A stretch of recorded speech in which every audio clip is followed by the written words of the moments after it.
warahmatullahi wabarakatuh. Salam sejahtera untuk kita semua. Puji syukur atas nikmat yang telah Allah limpahkan dalam keadaan sehat walafiat, sehingga saya dapat diberikan kesempatan untuk mempresentasikan materi pada saat ini. Yang saya hormati Bapak Hervin Yogi Pradipta MHI selaku dosen pengampu mata kuliah. Dan baiklah, sebelumnya, perkenalkan saya Siti Memuna dengan IPM 2021010185 dari Prodi Hukum Keluarga Islam. Baiklah, di sini saya akan menjelaskan materi yang berjudul Metodologi Hukum Islam. Metodologi hukum Islam terlihat sangat menarik jika kita membahas metodologi hukum Islam tersebut. Dan yang kita kenal terlebih dahulu adalah objek dan subjek hukum Islamnya terlebih dahulu. Hukum dalam konsep ilmu usul fikih dibagi menjadi dua macam, yaitu hukum taklifi dan hukum wadi. Secara terminologi, hukum adalah kitab Allah yang berhubungan dengan perbuatan mukallaf dalam bentuk al-iqtida, al-takyir, dan al-wadi. Yang dimaksud dengan kitab dalam firman Allah yang berupa perintah-perintah atau larangan-larangan. Juhaya S. Praja menyebutkan kitab sebagai Al-Muktabih. Al-Muktabih adalah produk dari kitab yang berupa perbuatan hukum. Juhaya S. Praja juga mengatakan bahwa yang dimaksud dengan al-iktika atau imperatif ialah tuntutan yang melakukan suatu perbuatan atau untuk tidak melakukan suatu perbuatan jika tidak dilaksanakan akan mendapatkan dosa dan siksaan disebut dengan wajib. Sedangkan tuntutan yang harus ditinggalkan jika dilakukan akan berdosa dan mendapat siksa disebut dengan haram. At-takyir fakultatif ialah apabila hakim memberikan pilihan kepada mukallaf untuk melakukan suatu perbuatan atau tidak melakukannya, yang disebut dengan al-ibahah. Perbuatannya disebut dengan mubah. Ada beberapa hukum kita mengenal bahwa taklifi, yaitu yang pertama adalah ijab. Ijab ini yaitu firman yang menuntut suatu perbuatan dengan tuntutan yang pasti. Dan yang kedua yaitu naf. Naf ini yaitu firman yang menuntut suatu perbuatan dengan tuntutan yang tidak pasti. Yang tidak pasti ini seperti apa? Yang tidak pasti ini menurut ulama Hanafiyah, hukum taklif juga dibagi menjadi 7. Hukum taklif dibagi menjadi 7, yaitu yang pertama meliputi fardu, wajib, tahrim, karahah tahrim, karahah tanzih, enak, dan ibahah. Jadi menurut ulama Hanafiyah, jika suatu perintah didasarkan pada dalil yang pasti seperti Al-Quran dan hadis mutawatir, perintah itu disebut dengan perintah fardu. Akan tetapi jika perintah itu berdasarkan pada dalil yang zani, perintah yang dinamakan wajib. Demikian pula halnya dengan larangan. Jika larangan itu didasarkan pada dalil yang qati, disebut haram. Sebaliknya, jika larangan itu didasarkan pada dalil yang zani, maka tergolong pada hukum makruh.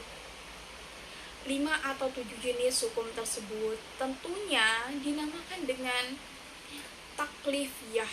Taklifiyah ini yang artinya kita ketahui bahwa tuntutan atau memberi beban.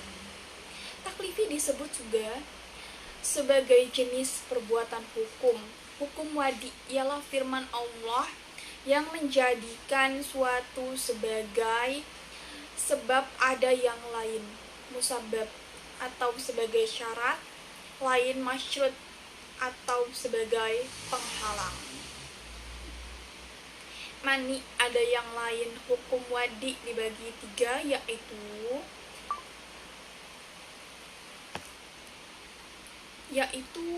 sebab, syarat, dan mani. Sebab syarat dan mani ini yang pertama adalah tafsir adalah salah satu metode penggalian hukum. Jadi kita akan mengenal yaitu salah satu metode penggalian hukum Islam. Yang pertama adalah Al-Quran dan Sunnah, diyakini sebagai sumber hukum Islam. Kemudian nas-nas yang terkandung di dalamnya ditunjukkan untuk mukallaf. Maka untuk mempermudah pelaksanaan hukum yang disebut upaya ulama di bidang usul fikih dan bidang fikih melalui penggunaan pendekatan rasio dalam menggali makna dan maksud yang dikandung oleh kedua sumber hukum tersebut. Meskipun nas Al-Quran dan Sunnah telah muhkamah campur tangan akal tidak dapat dielakkan Al-Quran sebagai sumber hukum Islam. Jadi ada kalanya ayat-ayat tersebut saling menafsirkan karena adanya munaksabah al-ayah, tetapi tidak jarang ayat-ayat tersebut membutuhkan hadis untuk menjelaskan atau melalui pendekatan ijtihad yang sepenuhnya.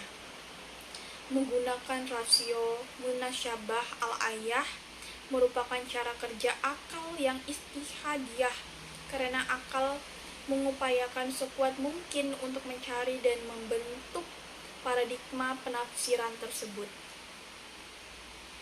Kita akan mengenal dengan ijtihad. Ijtihad ini sebagai metode penggalian hukum Islam. Penggalian hukum Islam. Jadi ijtihad ini berasal dari kata zahda. Zahda ini artinya al-mayaqqah, sulit, berat, susah atau sukar. Menurut Rahmat Syafi'i, secara etimologis, kata ijtihad ini artinya kesulitan dan kesusahan. Al-masyaqqah juga diartikan dengan kesanggupan dan kemampuan. At-taqat, kata junda yang selanjutnya menjadi ijtihad diartikan sebagai pekerjaan yang dilakukan dengan sungguh-sungguh dan mengerahkan semua tenaga. Ijtihad ialah usaha maksimal untuk mendapatkan sesuatu. Jika tidak sungguh-sungguh, tidak dapat disebut ijtihad, melainkan takfir, berpikir biasa dan sederhana. Abdul Wahab Khalaf mendefinisikan ijtihad menurut ulama usul, yaitu mengerahkan daya dan kemampuan untuk menghasilkan hukum syara dari dalil-dalil syara yang terperinci. Dari semua definisi tentang ijtihad tersebut di atas, dapat disimpulkan bahwa ijtihad itu adalah yang pertama, yaitu pengerahan akal pikiran para fuqaha atau usulin. Yang kedua yaitu menggunakan akal dengan sungguh-sungguh. Dan yang ketiga yaitu berkaitan dengan hukum syar'i dan amaliyah. Dan serta yang keempat yaitu menggali kandungan syar'i dengan berbagai usaha dan pendekatan. Dan yang kelima yaitu dalil-dalil yang ada dirinci sedemikian rupa sehingga kejaniannya. Dan yang keenam yaitu hasil ijtihad berbentuk fikih sehingga mudah untuk diamalkan.